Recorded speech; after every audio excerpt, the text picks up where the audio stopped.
The all-out war was in full effect. The sound of weapons clanking and thudding as they connected with armor and shields, mixed with adrenaline-fueled yelling and magic incantations. Screams of pain, fear, and excitement could be heard as the entire goblinoid camp descended upon the intruders. Despite significant advantage in numbers, goblinoid troops and defenses were no match for the seasoned adventurers. A few managed to escape. Most succumbed to mortal wounds. Nasty buggers, croaked Skrishrak, grimacing as he was pulling out an arrow that pierced his thigh. Careful! Indeed, there were a lot of them, added Thezumin, as he started bandaging Skrishrak's puncture and a deep cut over his own right shoulder. Let's rest a bit in their burrows and continue north afterwards, suggested Maktor, his old battle scars now sporting fresh new blood drawn by the goblinoid's many blades. Meanwhile, a small gnome was whispering some incantations. Non debrandantur, non inventum, non repertum. Alright, I think that's it. I'm ready again, let's move on. The three of his companions all turned their heads towards him, their faces simultaneously showing bewilderment and annoyance. What? Asked them Wetlad, absent-mindedly. I said we need to sit down a bit, fired Maktor. Yes, my left wing still hurts, joined him Skrishrak. Why are you constantly in such a hurry? Asked Thezumin. Oh, you know me, I like to get to work and not waste time.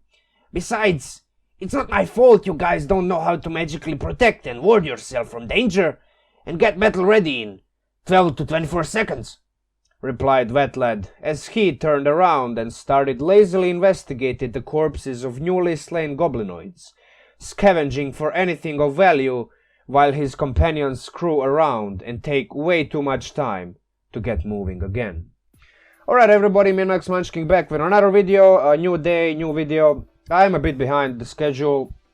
I haven't really been releasing a new video every day, but I'm gonna catch up, I promise.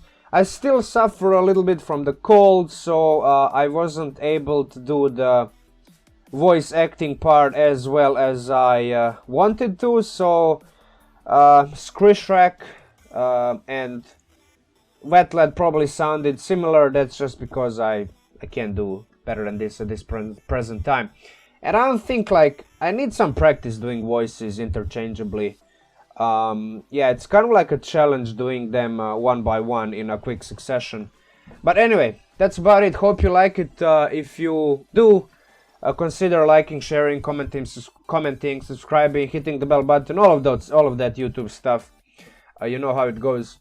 So, yeah, basically, first and foremost, as usual, before shouting out my patrons, I would just like to do a quick random shout out to Bastien Offrere.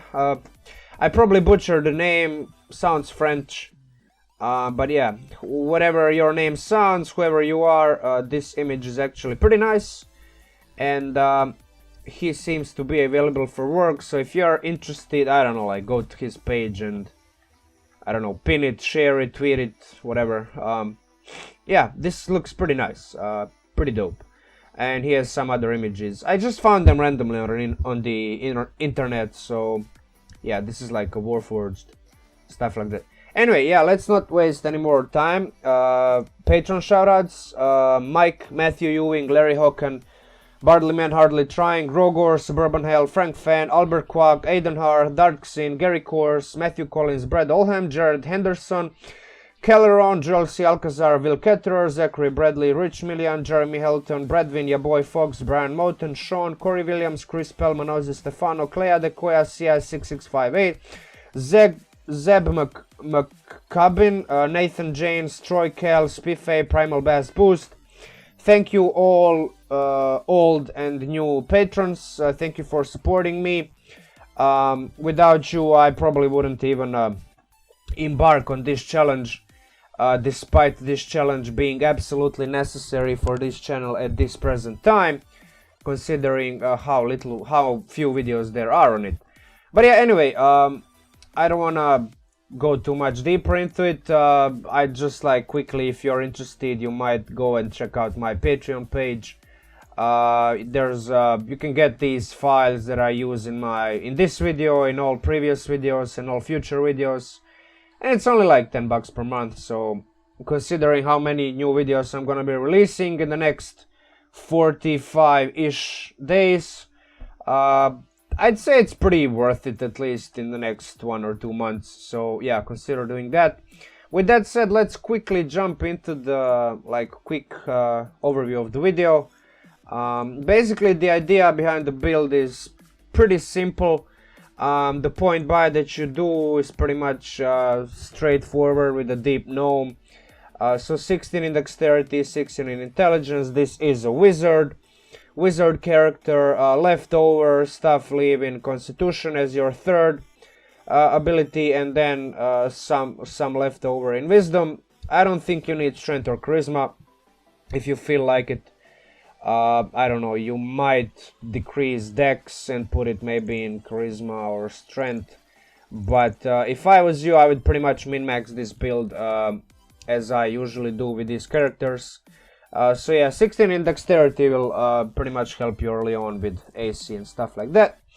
Yeah, that's it for the point buy. In terms of key features and spells, we have a couple of things at our hands. First and foremost, we have the Arcane Ward from the Abjuration Wizard. It's a nice little level 2 feature that gives you a buffer of hit points whenever you cast an Abjuration spell of first level or higher. And yeah, we are gonna be using this very, very frequently, very often. The thing that makes this feature, well, let me tell you, there are 2 ways to make this feature better than it is.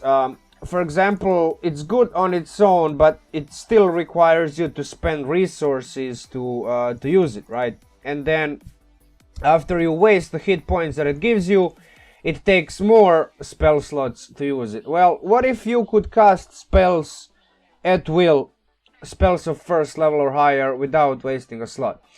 There is one way. There's 2 ways that I know of. One of them is probably more clean, more neat, more straightforward, and maybe even a bit better than the other one. And that way is called Svirfneblin magic.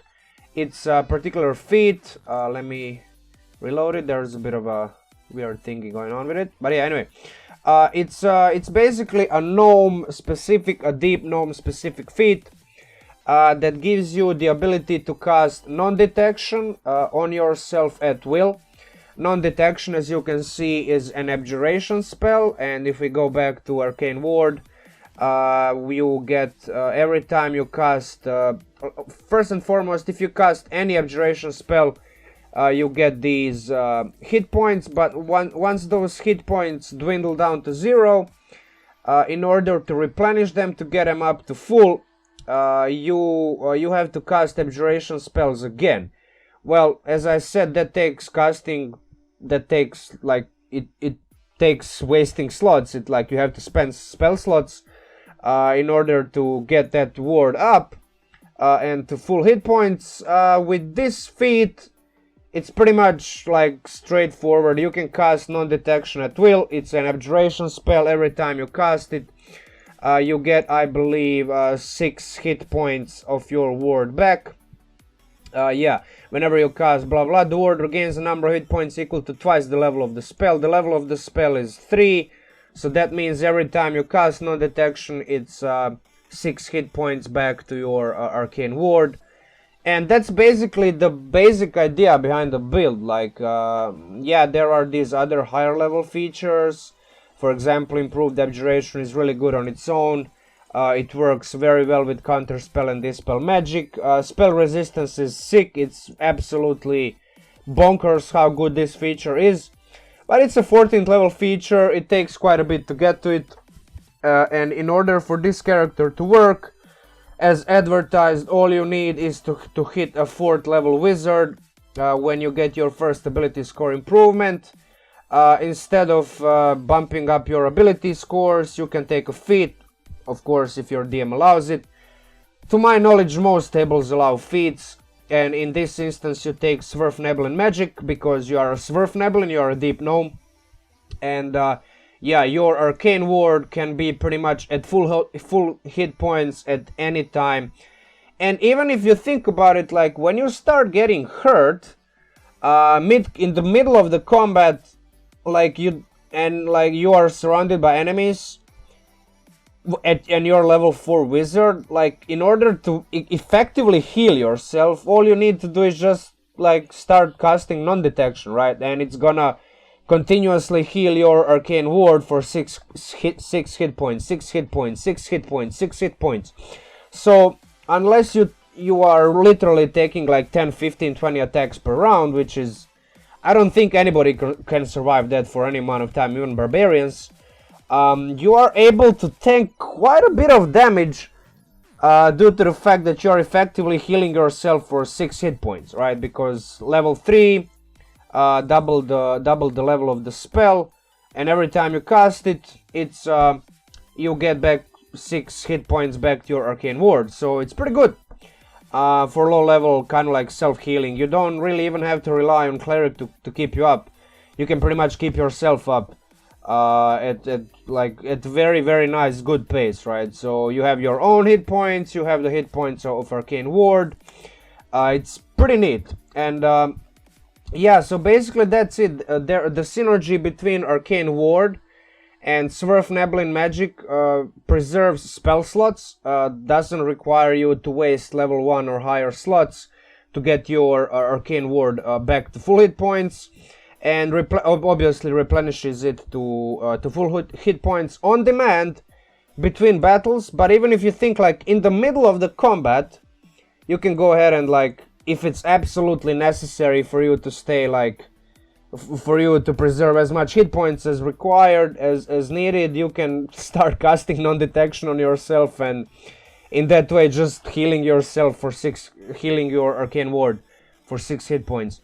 And yeah, like on top of that, this is a single class wizard, Abjuration wizard. It has all the bells and whistles of a full caster. There's no delay in spell casting. Every time you get new level, you get new wizard spell, you get higher level slots, higher level spells every 2 levels. And yeah, it's pretty neat. I think that like it's fairly simple. There's pretty much just like one special thing about it. Straightforward, but based on the fact that wizards on their own are pretty nice, like they are pretty versatile in the amount of spells they can have and amount of things they can do. Well, this thing pretty much puts you on another level, because by combining the specific race, Deep Gnome, with the specific feat that is only applicable for that specific race, we get the ability to combine the Abjuration spell of level 3 with the Arcane Ward, which pretty much self-heals, self-regenerates whenever you cast an Abjuration spell of 1st level or higher. And this is purely theory, but based on my experience playing lower level games where you oftentimes get hurt for like 5 to 10 damage, and then like next round you don't even get hurt. I think that this character, this build can kind of like tank damage very effectively on its own, even though it's a wizard. All you need is like 4 levels in this class, and every time you get hurt for like 5 to 10 damage, even a bit higher, you can afford to get hit and damaged compared to every other wizard. Every other wizard, every time you lose 5 to 10 hit points, you're like, oh my god, like, I need to get out. With you, all you need is like, okay, when is my turn coming up? It's up, alright, I heal up like 6 hit points with casting non-detection. I'm good to go, you know, I can take 1 more hit or 1 more spell or whatever. So yeah, that's basically, I don't want to waste too much time talking about this build. For anybody who is here and only wants to like see a quick overview of the build, I'm not gonna go over each and every spell that I kind of think is a good choice for this build. That's gonna be reserved for later on. This is pretty much like it, guys. Very simple, single class wizard, Abjuration. You get every goodie that Abjuration Wizard does, including spell resistance, improved Abjuration. Even Projected Ward is good because you can not only protect yourself, but you can effectively protect your allies while maintaining the very high hit points during combat. So if you think about it, for example, at level 6, that's still not that high of a level, and then you protect some other creature from taking damage. Using your reaction, you have to be within 30 feet, but it's pretty good, you know, like, so this can be actually very, very, very powerful build, you know, depending on your party. For example, I don't know, some other squishy in a party, you have a particularly low hit point sorcerer or something like that.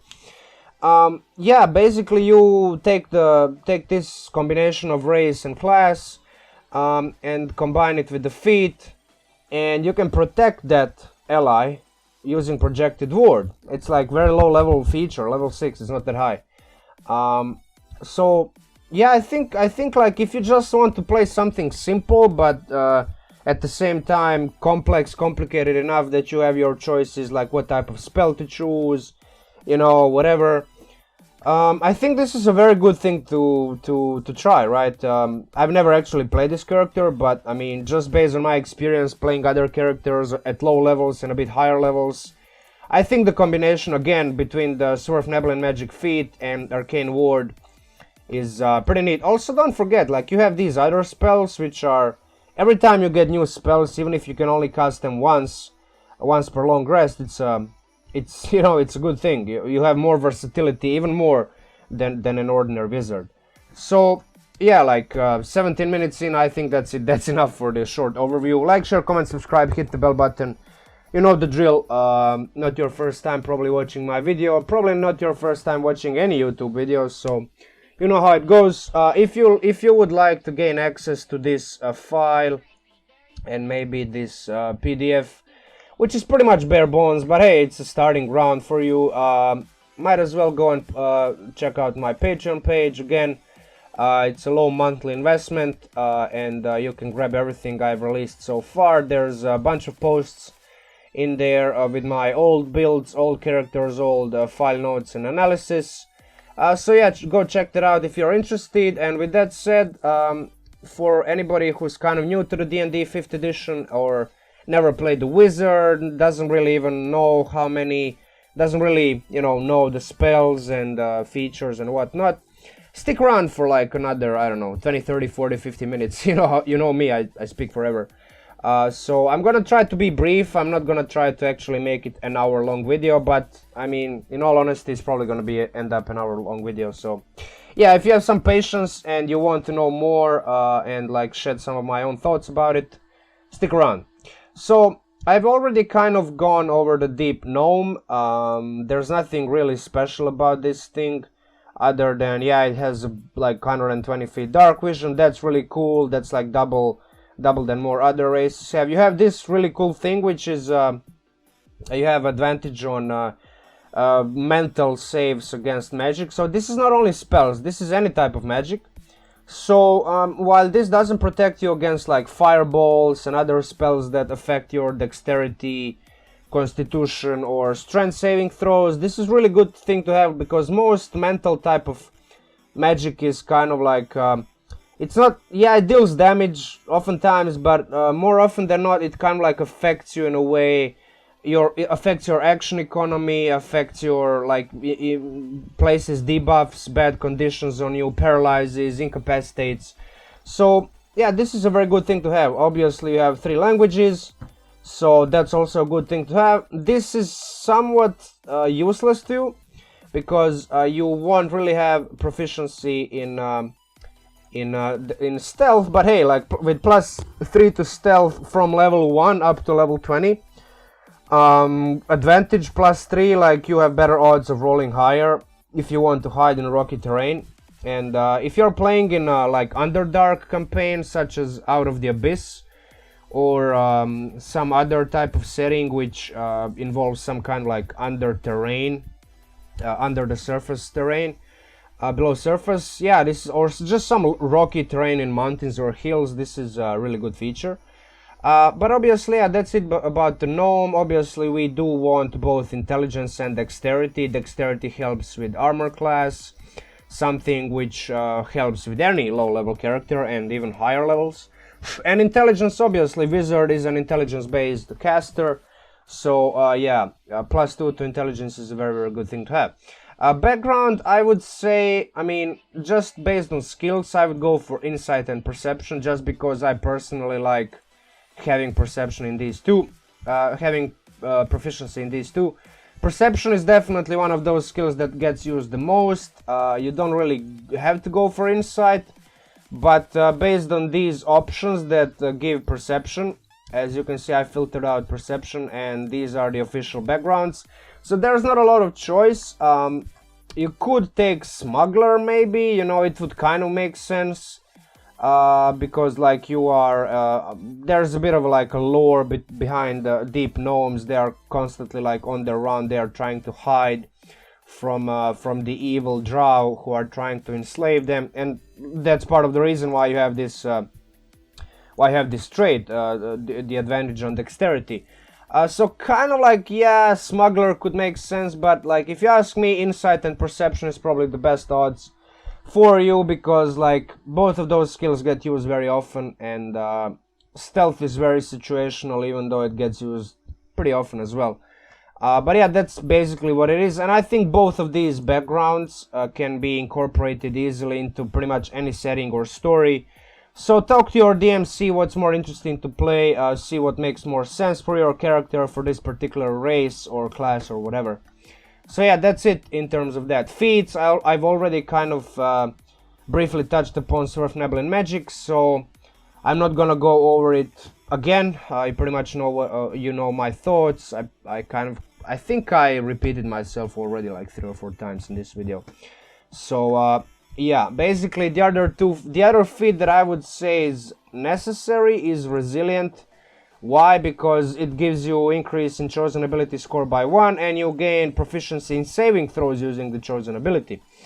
In your case, if you go back to the ability scores, you will notice that your constitution is at 15. If you bump it up to 16 using this resilient feat, it will give you the modifier of +3 instead of just +2. So this will simultaneously increase your hit points a little bit, something that wizards are notoriously known for. Hit points are one of their weak sides. And then also it will give you proficiency in constitution, which is mainly going to be useful for maintaining concentration on spells. Because you are a full caster, you will sooner or later rely on some concentration spell, or even maybe more of them.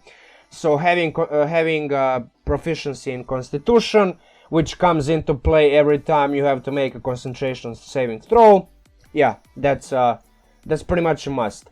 I don't think you have to take either of these two feats. I don't think it's absolutely mandatory, but Warcaster is a nice combo with Resilient, because not only do you have proficiency in constitution saving throws when you maintain concentration, you also have advantage when you take this feat. The other two things are not really that useful to you. I mean, yeah, sure, you can cast a spell on the creature if it provokes opportunity attack. But, I mean, primarily you're interested in advantage. So that's good. I would pretty much probably take Warcaster over Lucky.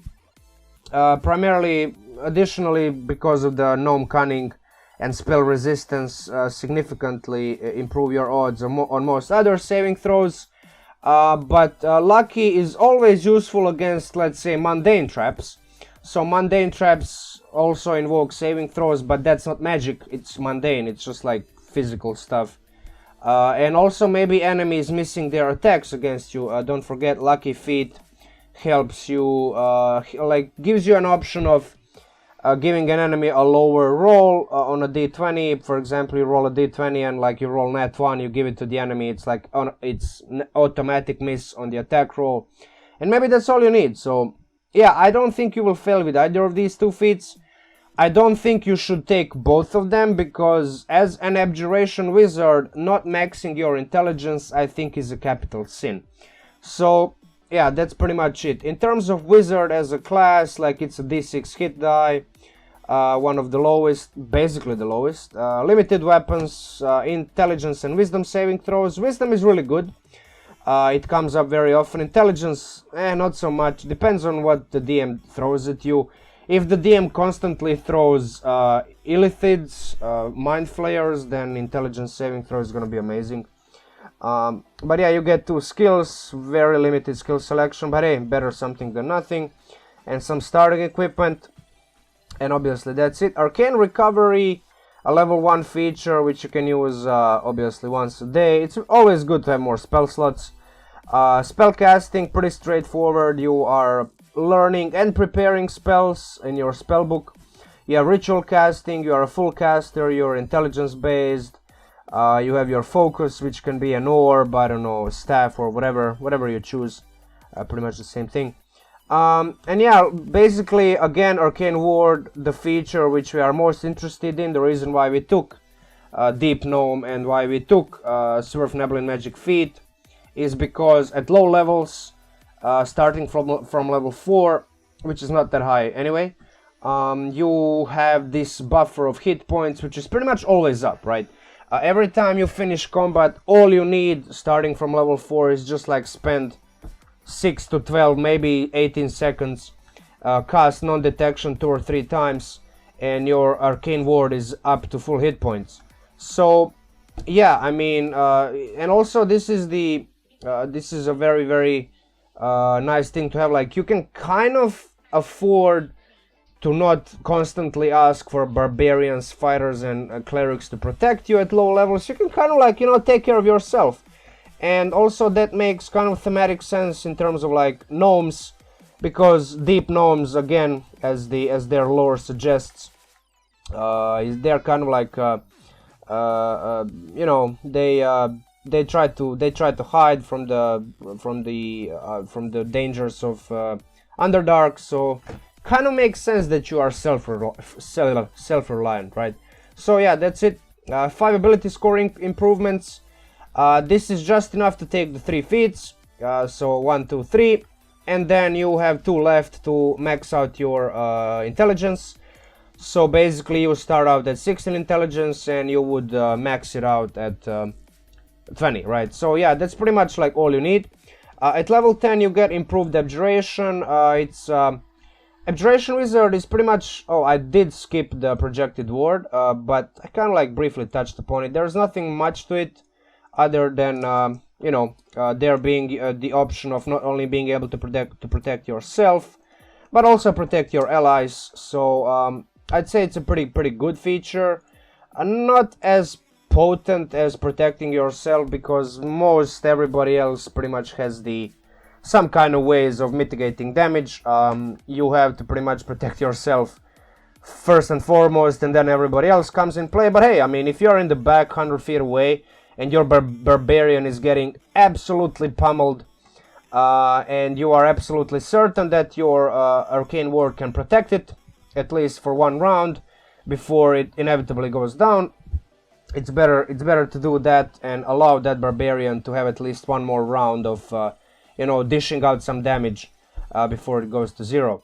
So yeah, that's it for the projected ward. Improved Abjuration is, I think, I mean, this doesn't synergize with anything that we talked so far, so like the Arcane Ward, Svirfneblin Magic synergy doesn't really come up in play, but this feature alone is like extremely good.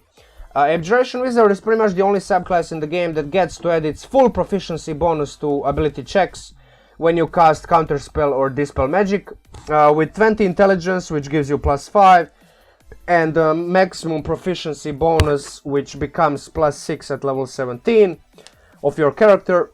That means you roll 1d20 +11 every time you have to make the spellcasting ability check when you cast either of these spells. That's no other subclass can do that. Bards come close with Jack of all trades. They get to add half proficiency bonus, but Abjuration Wizard is the only one who can do like full proficiency bonus plus your intelligence modifier. Obviously, it's intelligence ability check. This is very potent. Like when you cast level 3 counter spell, the minimum you're gonna roll is 12. So yeah, like you only need to roll, let's say, like if it's a 4th level slot spell that you're trying to dispel, counter spell, whatever, you only need to roll like 3 on the d20. That's easy, right? That's not that hard to do. So yeah, your odds are significantly in your favor when you deal with those lower level slots. And even when you try to dispel, counter spell like a level 9 spell, you still you have 50% chance of doing it. So even more, because you know, you only need to roll what, 9, right? Yeah, kind of like, yeah, no, you need to roll 10. So you pretty much, yeah, no, like I'm wrong. That's, yeah, you need to roll you need to roll 10. No, 11 plus, I'm bad at maths. 11, yeah, you need to roll 8. 8 plus 11 is 19. Yeah, what am I talking about? Brain freeze. Alright, so yeah, it's better to roll 8 than 15, you know, so hey, odds are significantly in your favor with this feature. Spell resistance, I mean, pretty straightforward. You gain advantage on against all spells. Now, do make a mental note that this says spells. If you go over to Gnome and check out its Gnome Cunning, you will see that it's saving throws against magic. So magic can be spells or something else, you know, maybe magic items or something even third. But like, this gives you Gnome Cunning only intelligence, wisdom, and charisma saving throws. So, but it's against all magic. With the Abjuration Wizard, it's all saving throws, all 6 of them, but it's only against spells. Look, it's more often than not you're subjected to saving throws against spells at later stages of the game, like high levels. More often than not we are dealing with some enemy hostile spellcasters. So yeah, I think this is a pretty good feature. Furthermore, obviously all damage dealt to you by spells is halved because you have resistance against all of it, so it's pretty neat. It's a high level feature, but yeah, I mean, this is nuts. So every time you get subjected to some ridiculously high damage, let's say disintegrate, like Finger of Death, I don't know, high level fireball or chain lightning or cone of cold, it's just like you take half of that damage. So it's pretty neat. Combining that with like spells absorb elements, if it's elemental type of damage, is pretty nuts. Pretty nuts. But yeah, anyway, spell mastery, obviously high level feature every wizard gets. You get to cast shield and misty step at will. Technically with shield, Svirfneblin magic feat is kind of redundant because you can just ask somebody to shoot you with a bow and arrow, and then you continuously cast shield and replenish your arcane ward that way. But like, you know, you have to wait 18 levels to get this functionality, to get this option. And also with signature spells, kind of like makes the Svirfneblin magic completely redundant because you can counter spell, well, not completely redundant, you know, you still get to cast only one of those a day, but you know, like, you know, you can kind of work your way around it, but you know, somewhat redundant. I forgot to add that. But still, like, feat is very useful for the first 17 levels of the game. And let me tell you, it's very rare that you play with 18th level characters. Even online, like, I very rarely these days play with my level 20 character that I have. So, yeah, it's these features are good, very good, but you probably won't get the opportunity to play with them. You know, it's just the nature of the game. Most of the campaigns and characters and sessions end up at lower levels, so that's just the nature of the beast, right? Spells, this is like a non-exhaustive list of spells. It's only one way to progress the character. The spells are mostly listed in order from the most to least recommended.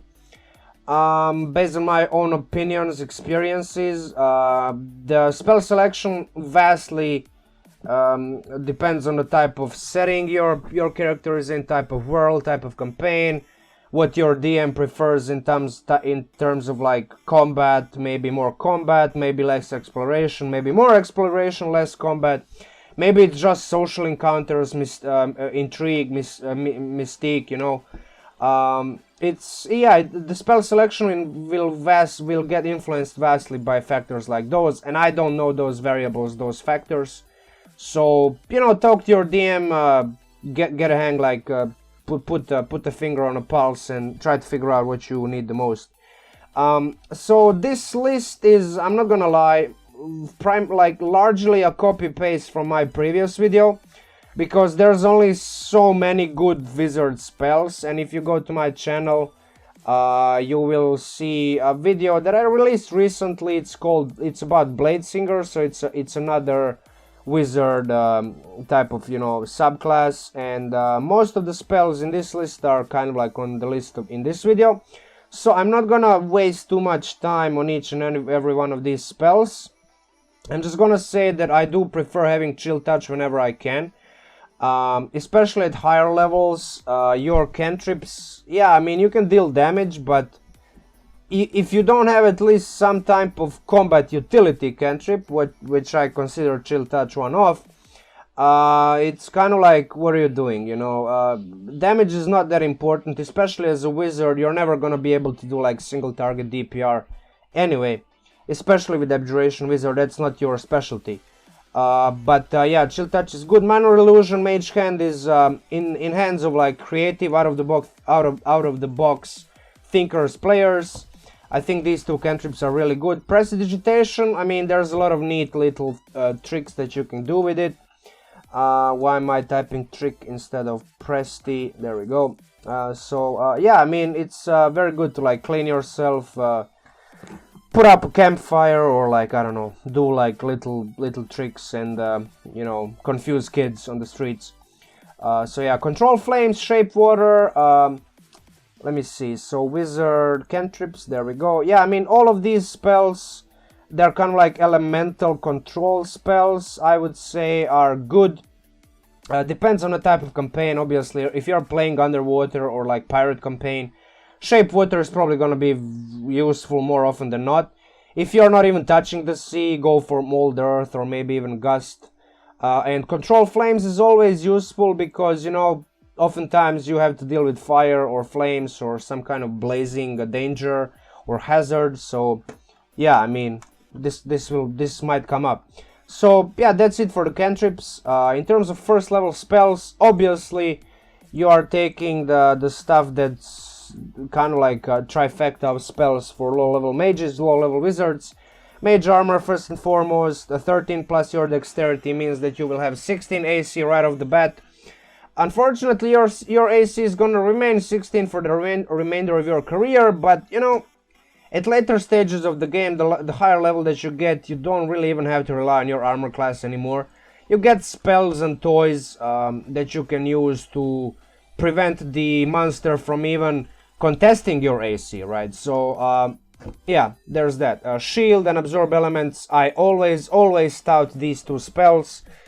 I don't think there's any more need for me to repeat myself. Both of these spells are absolutely nuts. Especially Absorb Elements later on, when you get subjected to some ridiculous amount of elemental damage. The amount of damage that not even your Arcane Ward can absorb. The first thing that pops to mind is Ancient Red Dragon with like 100 something Fire Breath weapon damage. You just half that, and instead of taking 100 you take 50. That's a significant difference. Sometimes the difference between staying above 0 or dropping down to 0 hit points, right? So yeah, Protection from Evil and Good, I would say, is one of the staple protective spells at low levels.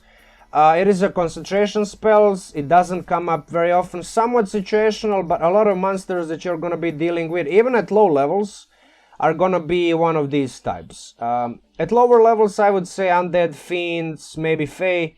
At higher levels, obviously, Aberrations, Steel Fiends, Elementals, definitely. So yeah, like, having this spell prepared and ready and learned is better than not, so just like have it. And early on it's gonna cost you a little bit, but as you keep leveling up, 25 gold to cast this spell is not really that much. Find Familiar, like, obviously, if you don't know about this spell, just read it and you will be able to, like, figure out, okay, like, you can send this creature to scout ahead. The creature can use help action. The creature can stabilize you in combat. The creature can even, like, if you have potions of healing, the creature can even give you potions of healing if you or somebody else gets dropped to 0 hit points. If the DM allows, obviously, it's all up to DM. It's an all-around good spell to have at any level, so yeah, pick it up. Alarm is slightly better on you. It's always a good spell to have during long rests, because, you know, it lasts 8 hours, exactly as much as long rests last, but obviously, it's an Abjuration spell, so even before level 4, right off the bat at level 1, you can kind of like cast this spell ritually, so you don't have to waste your spell slot, and replenish your arcane ward that way. Now, that is very time inefficient. In order to replenish your arcane ward, you would need maybe even several hours to do it by the way of casting rituals. So, you know, it's kind of like not very effective, not very efficient, but at least you have a way of doing it, right? So, at least there's a way. So I would say, like, definitely pick it up. I mean, there's nothing to lose. You're always gonna be... This spell is always going to be useful during long rest, if nothing else, right? So, a couple other spells that come to my mind is Fog Cloud as a kind of like defensive countermeasure. Detect Magic is always good to have at any level, because, you know, you are able to detect magic and, you know, magic traps, hidden magic items, I don't know, some other type of magic that you are maybe interested in, you know, finding out of its presence or what it is, you know. So, yeah. The couple comprehend languages and identify. If you can grab both, I mean, because both of them are useful. You know, I would say understanding any language is more useful overall, at least in my experience. You know, you don't get to use identify that often. I mean, you know, it depends on the campaign. If the DM tells you there's gonna be a crap ton of magic items in this campaign, I mean, the value of identify rises like rapidly. So, and if the DM tells you there's gonna be a lot of mystery, you know, like detective work, stuff like that, you're pretty certain there's gonna be some type of, you know, books or scrolls or whatever with like languages that you don't speak or understand. So comprehend languages is, you know, useful in that way. So, you know, again, talk to your DM, try to figure out what you need more. So, if it's even possible to do that, yeah. Level 2, Blur and Mirror Image is like a holy combo of spells. You do get Blur, one casting of Blur from Svirfneblin magic, but if you don't want to gamble with your life, it's better to have it learned and prepared so you can cast it again the second time. Better to do it that way than not, right? Misty Step, again, another way to kind of like mitigate damage indirectly. Because why would you even be in front of the enemy who is grappling you or restraining or trying to like swallow you or whatever, just trying to hit you and hurt you? You can just teleport away, or maybe teleport in, who knows, like maybe you want to get close to the enemy, but maybe you're chasing after the enemy. You know, all around very useful spell to have. Level 3, we go to the... You know, again, another combo of spells that I would say, particularly for Abjuration Wizard, you have to have both of them, because both of these spells synergize with your improved Abjuration, as listed, Counterspell and Dispel Magic. You can add both. You can add your full proficiency bonus to the ability checks with these two spells, and these two spells are both Abjuration spells. That means every time you cast them, your arcane ward gets replenished. Now, granted, this does call for spending of a spell slot, so obviously if you want to just replenish your arcane ward and keep your spell slots, you're not going to be casting any of these spells. But in the middle of the combat, or like in some kind of a scenario where you have to kind of like deal with magic spells or whatever, like Dispel Magic and Counterspell come up very often in those scenarios. So yeah, like just like all around synergy with your subclass features. So yeah, that's it for those two spells.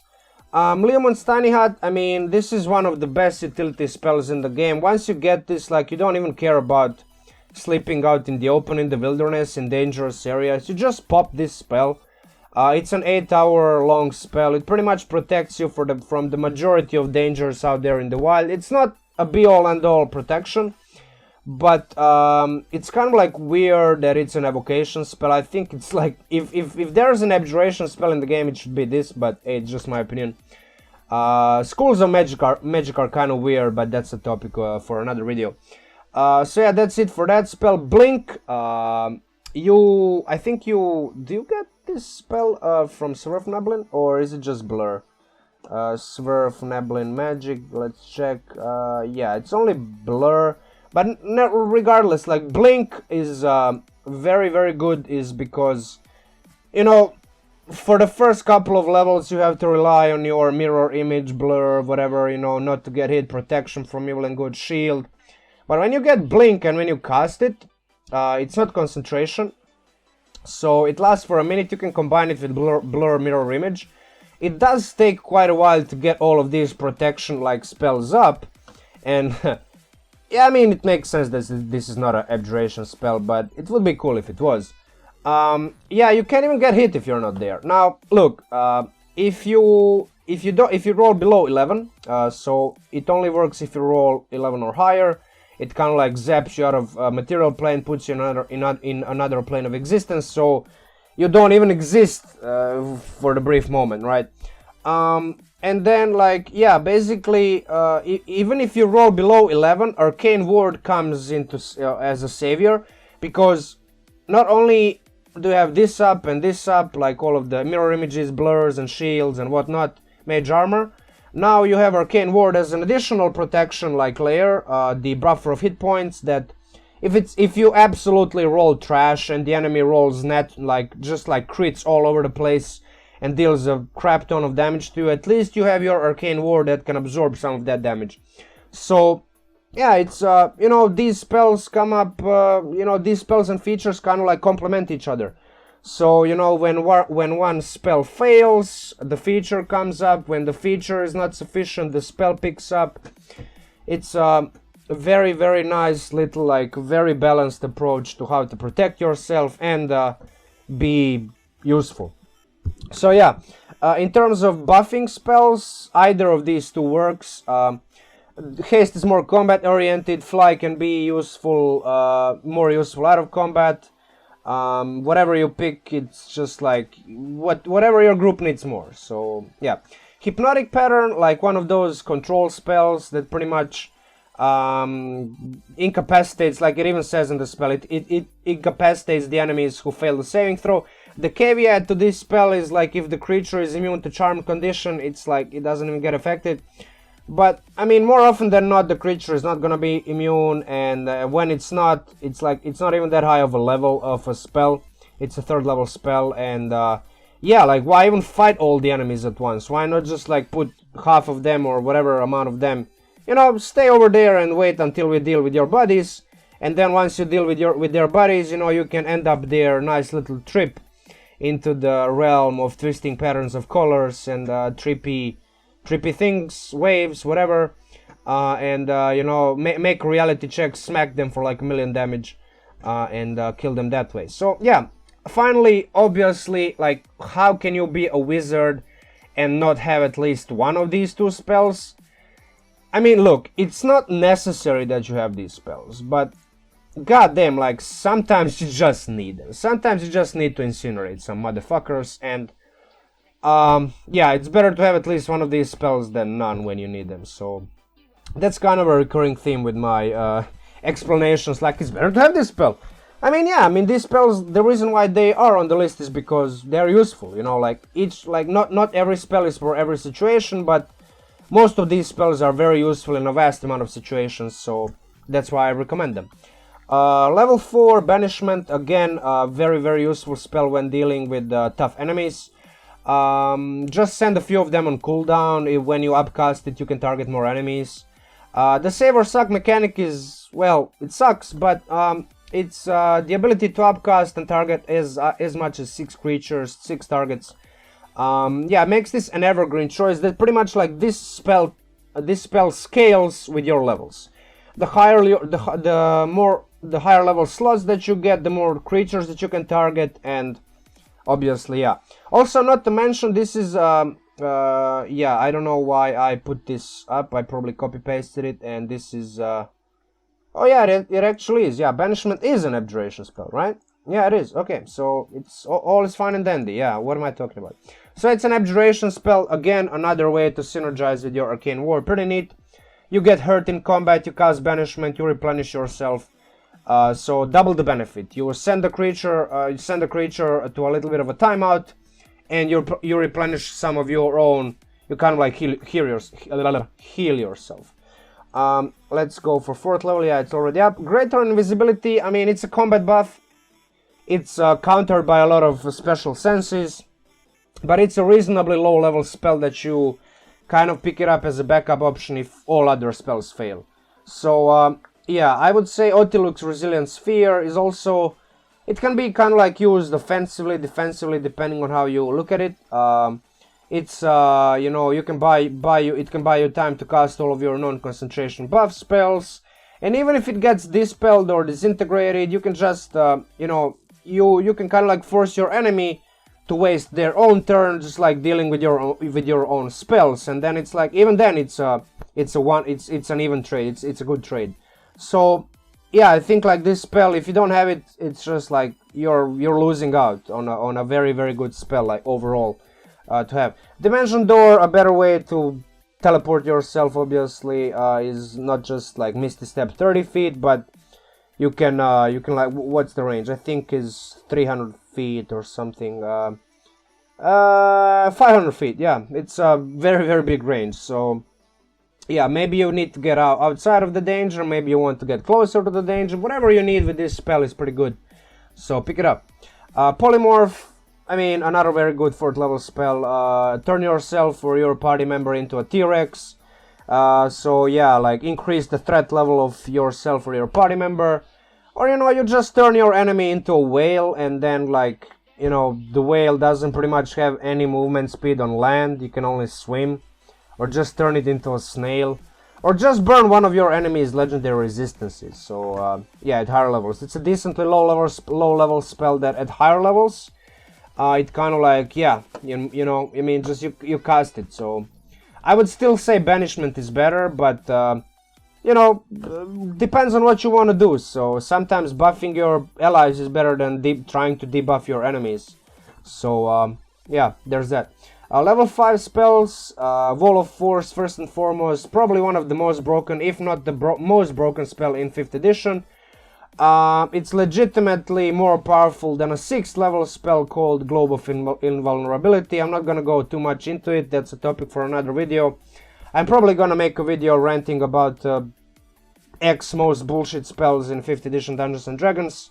And you can pretty much be certain that Wall of Force is gonna be somewhere at the top, probably even the first one on the list. So yeah, like, there's no reason not to take this spell. It's broken, but it's in the game. Your DM is probably gonna use it against you at some point, so why not beat him, you know, in the arms race and use it before. So yeah, Animate Objects, another very good spell to have to concentrate on. It's a classic, you know, you drop 10 pebbles, silver coins, each one has 20 hit points. Each of those hits with a +8 modifier to hit, which is ridiculous. 1d4 +4 damage is ridiculous. It is a non-magic damage, but I mean, with I think it's like 65 damage per round if all of those hit. Obviously, some of them are gonna miss, but you know, it's an all-round good spell, and it can be used out of combat. For example, if you want to move like a large rock out of the place and you don't know any other way of doing it, or maybe you want to make a bridge or whatever you want to do, right? So it's like there's uses to this spell that it's not only combat, even though it's like it's one of the most obvious uses, because like you get all of these like stats that you can use, you know, to hit people, to hit enemies, you know, deal damage to them, stuff like that. Big Beast's Hand, again, another very good, like, once you get level 5 spells, there's a lot of things to take. And maybe you don't even need all of these spells, but I mean, these are my top picks, right? So Big Beast's Hand, there's a lot of ways to use it.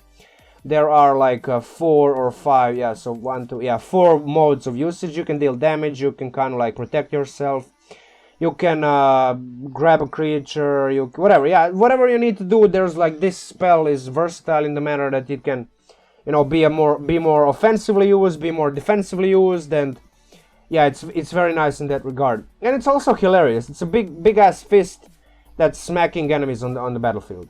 Finally, we do have a more offensive, more straightforward spell on the list. It's called Steelwind Strike. I mean, you don't really need this spell. Even if you don't have it, you're gonna be fine. You can take whatever else. Maybe you need Scrying, maybe you need Seeming, whatever. Maybe Synaptic Static, because like it debuffs the enemies. But I'm gonna say like you need some single kind of target damage. This is like a decent amount of damage, and it uses your intelligence, so yeah, like it's a 2-hit spell. Every time you try to injure the creature, you make an attack roll, and also it allows you to teleport a little bit. So I'd say this is kind of like you have all these other levels to take spells that deal like AoE damage or debuff effects or whatever, sending enemies away in other dimensions. So it's good to have at least some damage in your arsenal. Level 6 Contingency, it's one of the best, I think one of the best, if not the best level 6 spells to have, because if you consider from best to worst, like Otilux, Resilient Sphere, where's the spell? So yeah, there we go. Otilux, Resilient Sphere, Greater Invisibility, Big Beast Hand, Dimension Door, Dispel Magic, even Mirror Image. All of these choices are good with this, and it kind of like allows you to have like an extra casting of that one spell. I would pretty much go with Otiluk, because it's kind of like the ultimate. Okay, you wanna hurt me? Yeah, well, deal with this first. But all of these other ones are good too. So yeah, I mean, the choice depends on your party composition, the type of campaign session you're in. Maybe you need more defenses, maybe you need more, I don't know, like it's like, yeah, depends, right? So yeah, whatever you choose, like it can even kind of like be used as a pseudo counter spell, because if you prepare, like if you cast Dispel Magic as part of contingency, it can kind of like work that. Yeah, there's a million ways to use this spell, so this is just like a tip of the iceberg. Otto's Irresistible Dance is one of the few ways that you can legitimately put the creature out of commission, at least for a round or two, or a few of them, because like there's no saving throw. The creature immediately gets subjected to this very considerable debuff, and then if the creature wants to stop being affected by the debuff, it has to use its action. I think it, yeah, when the target, yeah, it has to use an action to make a Wisdom saving throw. So sure, if the creature has legendary resistance, it's pretty much gonna auto pass the Wisdom saving throw, but I mean, you force the creature to spend its action, you force the creature to spend its legendary resistance. That means at least for one round, that enemy, that big bad end guy, whatever its name is, didn't get to do anything useful, anything dangerous to you or your party. So again, there's a caveat. If the creature is immune to charm condition, it's pretty much immune to this spell, but not all creatures are immune to charm, so there's quite a lot of them, but not all of them. I don't know the exact percentage, I never actually tried to figure it out, but I do know from experience that this spell is very, very good. So yeah, there's that. Mass Suggestion. I often talk about how good this spell is like, why even fight the enemies? Why cast Fireball? Why cast Cone of Cold? Why cast any of those damaging spells when you can just suggest them, they walk away, you know, like you don't even have to fight them. And the minimum duration is 24 hours. Yes, it can be dispelled, but then you force the enemy casters to dispel the effect of the spell on each of the creatures individually. It's like, oof, yeah, this spell is really, really good. So finally we have Disintegrate, like one of the more straightforward spells. I think for you, like, and for most casters, it usually ends up more like a tool against Wall of Force and Force Cage instead of like a single target damage spell. But even if you cast it, it's like single targets, you can, you know, you can do some damage that way, and it's a decent amount of damage. It's like 75 damage on average. And then, like, obviously, if you have a DM who constantly casts these two spells on you, you're gonna be able to just like poof, gone. So yeah, it's a very, very good thing to have in your arsenal. Simulacrum, level 7 spell, one of the best, if not the best 7 level spell for any caster who gets access to this spell. Creates a copy of you or anyone else that you know, like, that you want. Speak with your DM. By rules as written, this spell is broken. Even more broken than Wall of Force, because, you know, there's nothing prohibiting your Simulacrum from casting Simulacrum on you, and then that Simulacrum casts Simulacrum on you, and that Simulacrum casts Simulacrum. Yeah, so that it's just like infinite Simulacrums.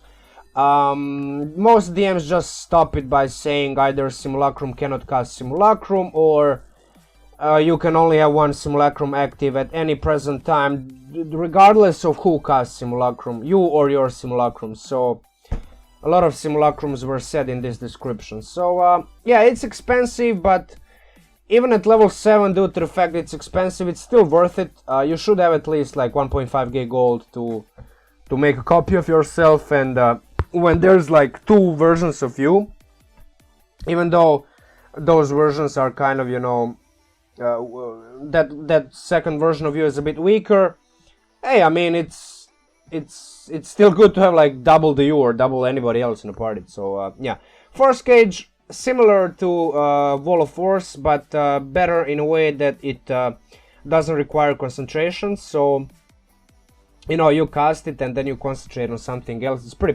powerful.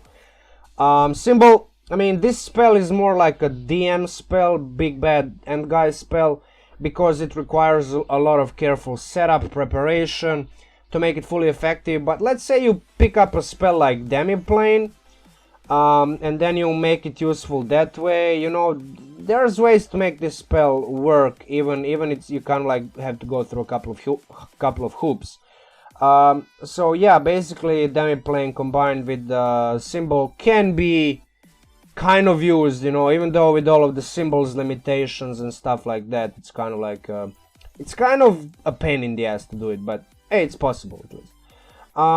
So yeah, Plane Shift, Crown of Stars, both of them are good. Plane Shift is pretty much like the moment you take this spell is like, okay, the campaign is officially over, the players are now officially in charge of what happens in the future, because, you know, hey, you can just snap your fingers and be on a completely other plane of existence. So yeah, anyway, level 8 spells, couple of them are really good. Mind Blank first and foremost, it's an Abjuration spell, and then like it gives you this like ridiculous benefit of you know, you can you're immune to charm condition, you cannot be your emotions and thoughts cannot be sensed. Divination spells, you're immune to those, immune to psychic damage. Yeah, it's like pretty good, especially for example against creatures like illithids, stuff like that. Then it becomes ridiculous, but yeah, I mean, look, it's talk to your DM. Some DMs don't actually allow the casting of the spell during the long rest. It's like nothing by rules as written prohibits you from casting spells during your long rest. You know, you have those 2 hours where you usually, you know, you stand on guard and keep watch. Nothing in rules prohibits you from casting one single spell, and you know, it lasts for 24 hours. Talk to your DM. Some DMs are kind of like, yeah, that's too cheesy. I personally don't mind when my own players do it, but you know, it's always better to talk to DM beforehand instead of like arguing it in the middle of the session. Also, yeah, again, it's an Abjuration spell, so it synergizes with your Arcane Ward. Maze is amazing, no pun intended, but yeah, full pun intended. Guaranteed, this spell, if it goes off, if it doesn't get counterspelled, if it's like not, I don't know, if the creature is not immune to this spell, even though there's nothing in the spell that specifies there's any way to be immune to it, but maybe your DM pulls out some bullshit out of his ass. This guarantees elimination of a problematic enemy for at least 1 round. So if you read this spell, the target has to spend its action and make a DC 20 intelligence check. It's not a saving throw, it's a check.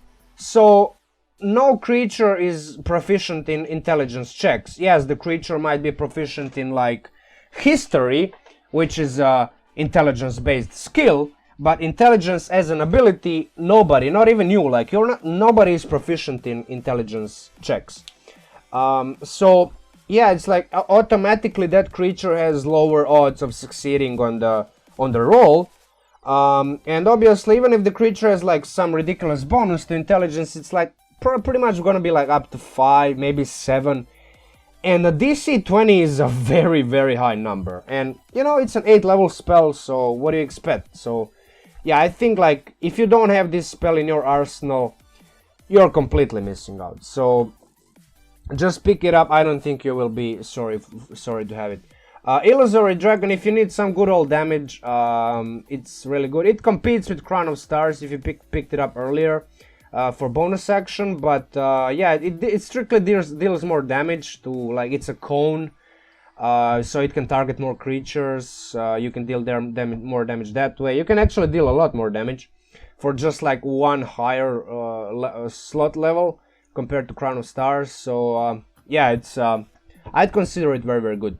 Now, anti-magic, even though I really think that every caster who has this spell on their list should have it, for you, it's kind of like even more of an anti-synergy because, look, it nullifies your Arcane Ward temporarily. However, it also, because of the fact it's an Abjuration spell, it also simultaneously replenishes it. So it creates this weird little situation where it suppresses the Arcane Ward, but due to the fact it's an Abjuration magic, it also I don't know. I literally do not know what happens. I don't want to even look into it because I just wanted to release this video. And if you are 15th level Abjuration wizard who wants to take this spell, and then, you know, God help your DM who has to decide what happens when you cast anti-magic field, and, you know, it's an Abjuration wizard and you still, like, you have your Arcane Ward, it's missing some hit points, I don't know, like, talk to your DM. At present time, I literally do not know what happens. Maybe there's some Jeremy Crawford tweet, Sage Advice tweet, which specifically states this combination. It's just like, honestly, I don't even care. Like, I want to deal with this when it actually happens in game. So yeah, level 9, obviously Wish, most powerful spell in the game. Every wizard every caster again who has this spell on the list, like, they should have it.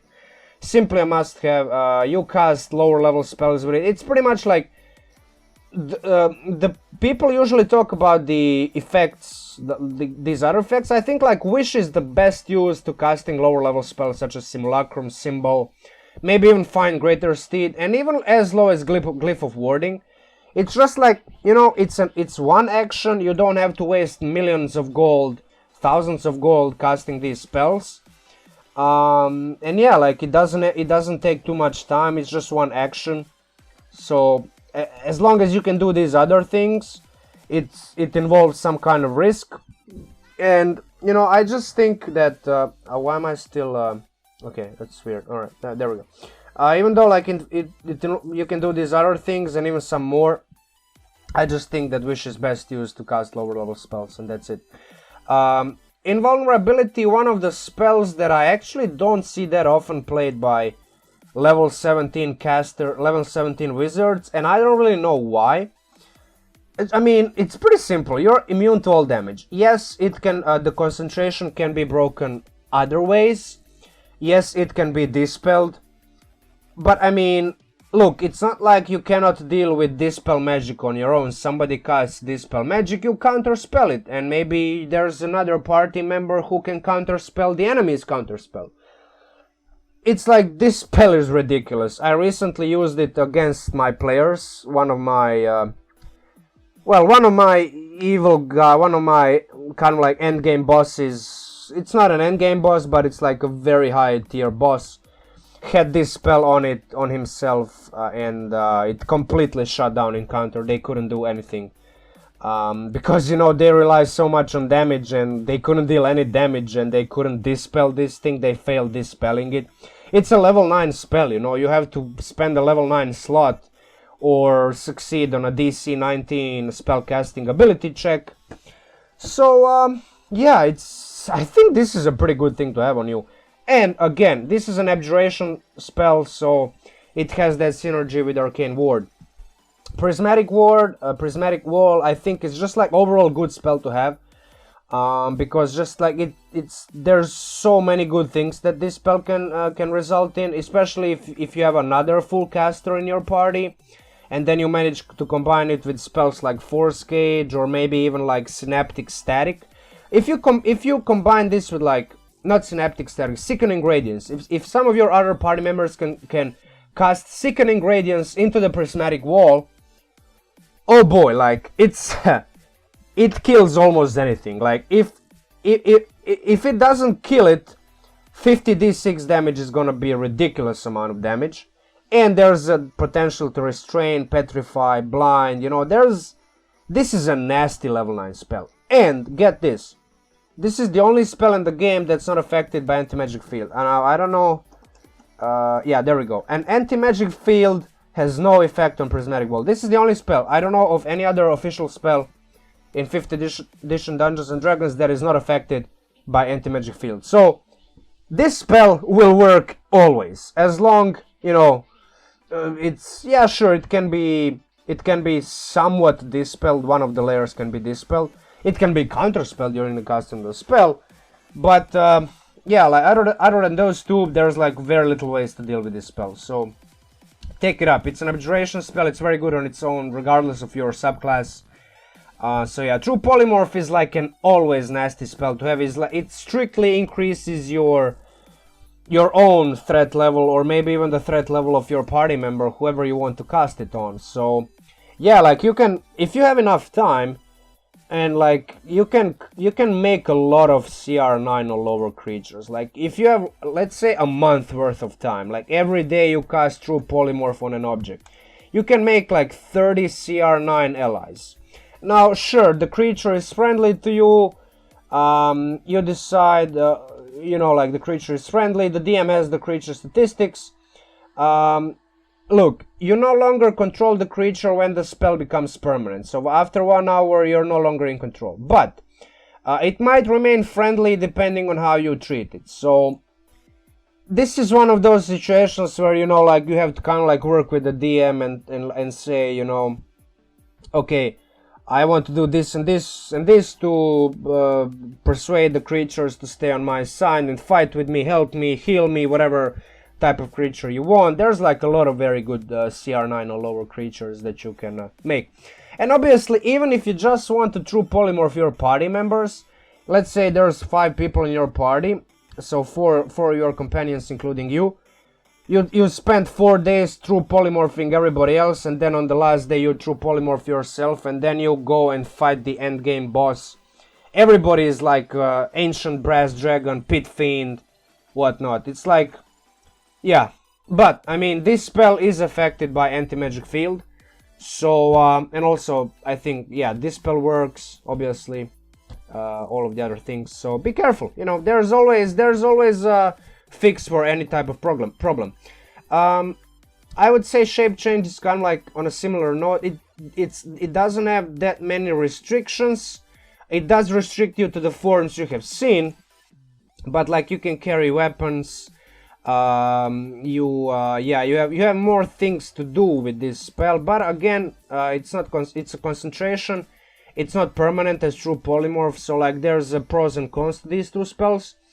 I'd say like this is more like a combat, even though both of them are very very applicable to combat.